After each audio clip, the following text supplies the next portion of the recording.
ఇప్పుడు గిరిజన సంక్షేమ శాఖపై చర్చ. చిర్రి బాలరాజు గారు. ధన్యవాదాలు అధ్యక్ష.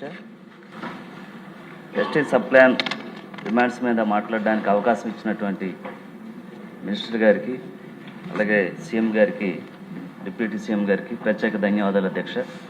అలాగే ఈ బడ్జెట్లో ఎస్టీలకు సంబంధించి సుమారు 24,908 కోట్లు కేటాయించినందుకు మా గిరిజనుల తరఫున ప్రత్యేకించి ధన్యవాదాలు తెలియజేస్తున్నాం అధ్యక్ష. అలాగే 2025-26 గత ఏడాదిలో ఎస్టీలకు సంబంధించి 8,158 కోట్ల రూపాయలు కేటాయించి గిరిజనుల అభివృద్ధికి ఊపిరి పోశారు అధ్యక్ష. అలాగే ఈ ఏడాది ఎస్టీ కాంపోనెంట్ కింద 9,190 కోట్లు కేటాయించి గతంతో పోల్చుకుంటే సుమారు 1,031 కోట్ల రూపాయలు పెంచి గిరిజనుల యొక్క అభివృద్ధికి ప్రోత్సహించారు అధ్యక్ష. అలాగే గత ప్రభుత్వంలో ఇళ్ల పట్టాల పేరుతో గిరిజనులు మోసం చేశారు అధ్యక్ష. కూటమి ప్రభుత్వం అధికారంలోకి వచ్చాక దళితుల అభ్యున్నతే ధ్యేయంగా మన కూటమి ప్రభుత్వం పనిచేస్తుంది అధ్యక్ష. అలాగే గిరిజనుల అభివృద్ధికి ప్రత్యేక నిధులు కేటాయించడం పాటు గిరిజన ప్రాంతాల్లో రోడ్లు, విద్యుత్తు, త్రాగునీరు, గృహాలు వంటి మౌలిక వసతులు మెరుగుపడుతున్నాయి అధ్యక్ష. అలాగే గిరిజన విద్యార్థుల స్కాలర్షిప్, ఫీజు రియంబర్స్మెంటు, ఉచిత హాస్టల్స్, భోజనం వంటి సదుపాయాలు బాగా మెరుగుపడ్డాయి అధ్యక్ష మన ప్రభుత్వం వచ్చిన తర్వాత. అలాగే ఏకలవ్య మోడల్ రెసిడెన్షియల్ స్కూల్స్ ద్వారాగా నాణ్యమైన ఉచిత విద్య, పోటీ పరీక్షల కోసం కోచింగ్ అవకాశాలు కూడా మన ప్రభుత్వంలో మెరుగుపడ్డాయి అధ్యక్ష.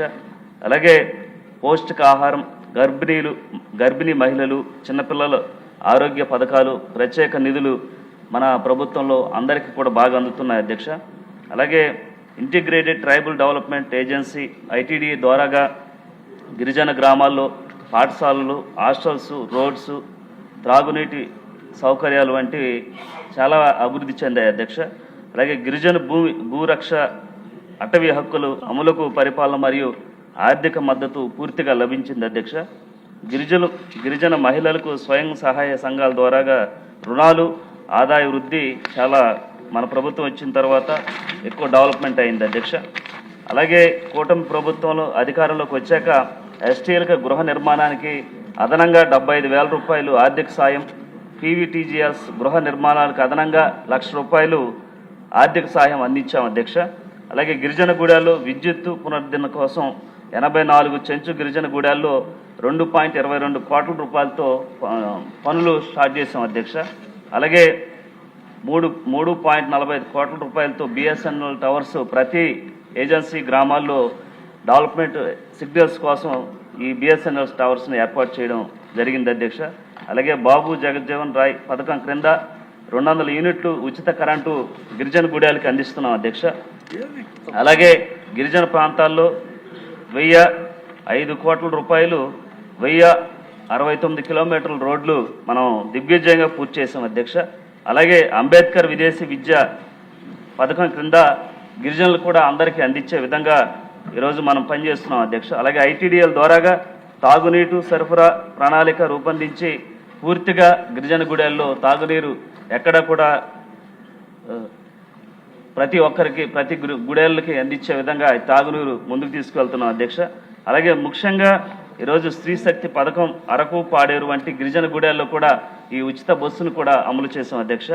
అలాగే ఈరోజు మన NDA కూటమి వచ్చిన తర్వాత గిరిజన గూడాలకు సంబంధించి ప్రత్యేకించి ప్రతి గ్రామంలో రోడ్లు పోసే దిశగా ఉప ముఖ్యమంత్రి పవన్ కళ్యాణ్ గారి ఆదేశాలతో గ్రామాల్లో రోడ్లు పోసాం అధ్యక్ష. అలాగే గత వైసీపీ హయాంలో గిరిజనులకు చాలా ద్రోహం జరిగింది అధ్యక్ష. 16 సంక్షేమ పథకాలు గిరిజనులకు తీసివేశారు అధ్యక్ష. అలాగే జీవో నెంబర్ 3 మీద రివ్యూ పిటిషన్ కూడా వేయకుండా గిరిజనులకి అన్యాయం చేశారు అధ్యక్ష. అలాగే గిరిజనులకు చెందినటువంటి 3.5 లక్షల ఎకరాలని ఈరోజు వారు గత ప్రభుత్వాలు స్వాధీనం చేసుకోవడం జరిగింది అధ్యక్ష. ఇలాగా గత ప్రభుత్వాలు గాలి వదిలేసినటువంటి గిరిజనులందరినీ కూడా ఈరోజు మన NDA కూటమి వచ్చిన తర్వాత మంచి బడ్జెట్తో అభివృద్ధికి ముందుకు తీసుకెళ్తున్నటువంటి ముఖ్యమంత్రి చంద్రబాబు నాయుడు గారికి, ఉప ముఖ్యమంత్రి పవన్ కళ్యాణ్ గారికి మా గిరిజనుల తరఫున ప్రత్యేకించి ధన్యవాదాలు తెలియజేస్తున్నాం అధ్యక్ష. అలాగే పల్నాడు జిల్లాలో బొల్లపల్లి మండలంలో ఎస్టీలు సుమారు 30,000 మంది ఉన్నారు అధ్యక్ష. అక్కడ వారు చదువుకోవడానికి రెసిడెన్షియల్ స్కూల్ కానీ కాలేజీలు కానీ ఏర్పాటు చేస్తే ఎస్టీలు ఇంకా చదువుకోవడానికి మంచి వెసులుబాటు కల్పిస్తుందని తమ ద్వారాగా ముఖ్యమంత్రి వారికి తెలియజేస్తూ ఈ అవకాశం ఇచ్చినటువంటి ముఖ్యమంత్రి వారికి ప్రత్యేకించి ధన్యవాదాలు తెలియజేస్తాను.